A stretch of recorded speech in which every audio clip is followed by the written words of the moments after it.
Today we are going to discuss Political Science and International Relations Paper 2.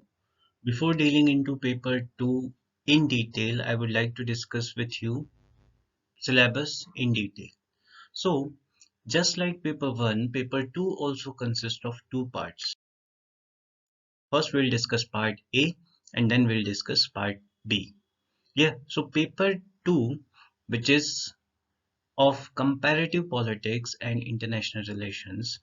It deals about its part A deals with comparative political analysis and international politics. So all those things which are important for international politics and comparative study will discuss and or it is covered in your paper 2 part A. First topic or first unit of this syllabus is comparative politics. So here we are going to discuss nature of comparative politics, its scope, and what are the major approaches to study political science in comparison, which we call as comparative politics. So major approaches are political economy approach, political sociology approach. Here, apart from it, we'll also discuss some other perspectives and approaches. Then, after dealing with all those comparative politics approaches and nature and perspectives, we'll discuss about the limitations. What are the limitations? Why? Because the nature of governing system of a particular nation changes according to time and according to requirement. So there is certain limitation on the comparative methodology as well. So in the very first unit, we'll discuss about comparative politics, and after dealing with comparative politics in detail, we'll discuss what are the limitations of comparative politics. Okay, then the second unit talks about state in comparative perspective. State in comparative perspective, which means how states changed over the period of time. And not only states change on their own, but we will discuss here from the comparative perspective, from the comparative basis. For example, how United States of America evolved or changed with respect to Soviet Union over the period of time. Clear? So what were the characteristics of those states? United States of America or Soviet Union or Britain, what were their characteristics? Then we will discuss about the changing nature, how the nature of states change, particularly in capitalist and then in socialist. So we'll discuss about them in second unit. And then the classification, advanced industrial and developing societies. As you all know that after a certain period, there was change in the ideological mindset. The world got divided, which was previously divided into East and West. Now it has been changed into North and South. So advanced industrial and developing. So previous division, capitalist and socialist, and new division, that is advanced and developing. Okay, coming to point number 3, politics of representation and participation. Here we are going to discuss political parties, pressure groups, social movements of both again advanced industrial economies as well as developing societies. So how political parties, pressure groups, social movements, civil society, all those, how they tries to create a pressure, or how they devise a policy for a nation in comparison. First we'll discuss it from the perspective of advanced industrial economy, then we'll discuss it from the perspective of developing societies. Next topic or next unit is globalization. Globalization and its responses. How developed economies and developing societies responded to the forces of globalization. So we'll discuss it in detail. Next unit is approaches to the study of international relations. So comparative politics ends there. Now it is international relations or international politics. Here at the very first, we'll discuss about international relations. So what Do you understand by international relation? How international relations as a subject emerged?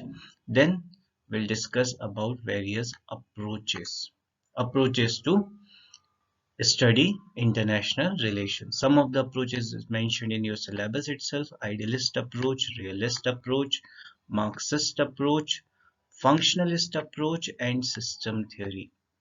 Apart from it, there are some more theories as well, so we'll discuss it in detail. Okay, then certain key concepts related with international relations we are going to discuss, which includes national interest, security, power, balance of power, deterrence, transnational actors, collective security, world capitalist economy, and globalization again. Clear? So these are your topic number 6 in your syllabus. Seventh unit or seventh topic is changing international political order. Changing here, UPSC has not provided you a long history, rather UPSC has provided you a history from rise of superpowers. And you all know there were two superpowers. Here, USA and Soviet Union. Here before there were great powers, Britain, France, Tsarist Russia. So they were called as great powers. But when it comes to superpowers were two, USA and Soviet Union. So rise of superpower, then strategic and ideological bipolarity, arms race we are going to discuss, Cold War, nuclear threat, then non-alignment movement, collapse of Soviet Union, which is again international political orders change. So that is your unit number 7. Next is evolution of international economic system, how international economic system evolved. Till now we were discussing about the political system. First we discuss political system in comparison, then we discussed about how it evolved, and now we are talking about economic system. In economic system we are going to discuss how systems emerged from Bretton Woods to WTO. Here you all know there are two organizations which came out of Bretton Woods, IMF and World Bank. Third organization came into existence in WTO, whose negotiations were there in Bretton Woods as well. Here, then socialist economies, CMEA, third world economy and international order, जिसे हम NEO कहते हैं, that is new international economic order, and globalization of the world economy again. Here, so that is how economic system changed over the period of time. Here, that we are going to discuss in unit number 8. Unit number 9 talks about an international organization which we call as United Nations. United Nations talks about how a peaceful world needs to be established and how it will be ensured. For with that purpose, United Nations has been created post World War II. So we will discuss about the role it has been envisaged with, actual record of United Nations, whether it has succeeded or failed, and then we'll discuss about specialized United Nations agencies, for example, UNGA, UNSC, here, and others. And we will talk about United Nations reforms as well. Here, so that is your unit number 9. Then, regionalization of world politics. Here, what we have seen in recent times that regional organizations are also coming into picture. For example, European Union, ASEAN, APEC, ARC. It is not ARC, it is wrongly mentioned in your syllabus and I have copied it from your syllabus only. It is SARC and then NAFTA. Though it is only here mentioned, but we'll also discuss about BRICS. Okay, BRICS will also be discussed. So that is your unit number 10. And last unit of part A is contemporary global concerns related with democracy, human rights, environment, gender justice, terrorism, and nuclear proliferation. So that is what your part A of your paper 2. Yeah, so this is what we are going to discuss in your part A. Now, paper 2 part B, as the heading suggests, India and the world. Now, this part needs to be discussed in the context of India. So we'll discuss everything from the perspective of India and international relation. So very first topic of your paper 2 part B is Indian foreign policy. What determines Indian foreign policy? What institutions decide foreign policy? And what are the continuity and changes which has been brought in Indian foreign policy over the period of time? So that is what we are going to discuss in the very first unit of part B. Second is non-alignment movement. You all know that India is founding nation of non-alignment movement, so India's contribution to NAM is immense. And not only that, we'll discuss about different phases and what is the current role of India when it comes to non-alignment movement. That is our part, unit number 2 of this particular part. Then we'll discuss about India and South Asia. Here, regional cooperation, again SAARC, its performance, future, whether it will work or not, whether it should be there or not, all those things. Then SAFTA, South Asia as a free trade area. Look east, though it is not updated in your UPSC syllabus, we'll also look into Act East, which has been updated version of Look East policy. So we'll also look into that particular aspect, how India's Look East policy has been updated into Act East and what are the changes which has been brought into Look East to make it as an Act East. Then impediments.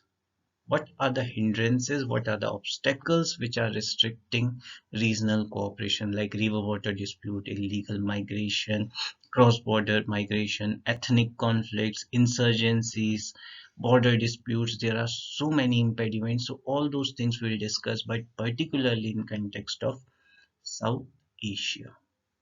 So here we'll discuss about India and its neighbors only. Clear? So that is your unit number 3. Next is unit number 4, India and Global South. Now here, Global South means the nations which are developing or least developed. Here, and India is considered as one of the leader of southern nations. So from that perspective, we'll discuss India's relations with African nations, Latin American nations, leadership role, how India played its leadership role when it comes to demand of new international economic order or WTO negotiations. So we'll discuss all those things here in unit number 4. Then India and the global centers of power. USA, European Union, Japan, China, Russia, and I will also discuss here ASEAN. Yes, we'll discuss about ASEAN here as well, though it is not mentioned, but ASEAN is emerging as a global center of power, so we'll discuss it here as well. Yeah, then United Nations we have discussed in part A. Now here we'll discuss United Nations from the perspective of India. How India played its very vital role, important role in United Nations. And right now India is a member of United Nations Security Council, ending in December this year itself. But we'll discuss India's role, particularly in United Nations peacekeeping, permanent seat की जो हमारी demand है, we'll discuss it as well. Clear, and what needs to be done, what further can be done to increase our chances of getting a UNSC permanent seat. So all those things we'll discuss it here. Next is India and the nuclear question. You all know India has nuclear power nation, but it is not recognized by the world by nuclear non-proliferation treaty. But we are having nuclear weapon and we are having nuclear power and we are a responsible nuclear power nation. So what are the changing perceptions about it? And what are the nuclear policy of India? We have changed it recently after the government of Narendra Modi. So what are the changes which has been brought in into nuclear policy and whether we have changed the underlying principle of nuclear question or not. So we'll discuss it here. Then the last thing which we'll discuss here in part B is recent developments in India's foreign policy. What are the recent developments which has been brought particularly with regard to Afghanistan, Iraq, West Asia, India's relations with US, Israel, and how India looks into new world order. So all those things we'll discuss in last. Not only this, UPSC is having a habit of asking very dynamic questions from this particular paper. So we'll also look into the emerging trends related with comparative politics, related with India and the world, and we'll also incorporate them in our discussions. So that is what your syllabus about paper 2. Now, what are the books which you need to refer? So there are number of books, but I will suggest very few. Okay, my first suggestion is Global Politics by Andrew Hayward. You must buy this book to study the theoretical aspect of comparative politics. Yeah, then Theories of Comparative Politics by Ronald H. Chilcote. You have to read it. Then Notes of IGNOU, MA Notes. Okay, it is very simple language and provided very detailed analysis and understanding of comparative politics. So you should refer to them. You can refer India's foreign policy from any particular book because it is nothing is going to be changed in various books. सारी books में लगभग एक जैसा ही content आपको मिलेगा. So Indian foreign policy you can read from any particular book. Then international relations from McGraw-Hill publication. Clear? But the most important thing which you should look is Ministry of External Affairs website. What are the changes which MEA, Ministry of External Affairs, is planning? What Ministry of External Affairs is going to do? So all those things we should regularly follow MEA websites and the Hindu, Indian Express, the newspapers which you must read in order to comprehensively cover your paper 2 as it is the dynamic paper of your PSIR optional. So dynamism needs to be there in your understanding, in your analysis, in your content, in your facts. So for that reason, this is the most important aspect of covering your optional paper 2. Yeah, so that's all for this discussion. We'll start with our first lecture in the next class. Okay, thank you.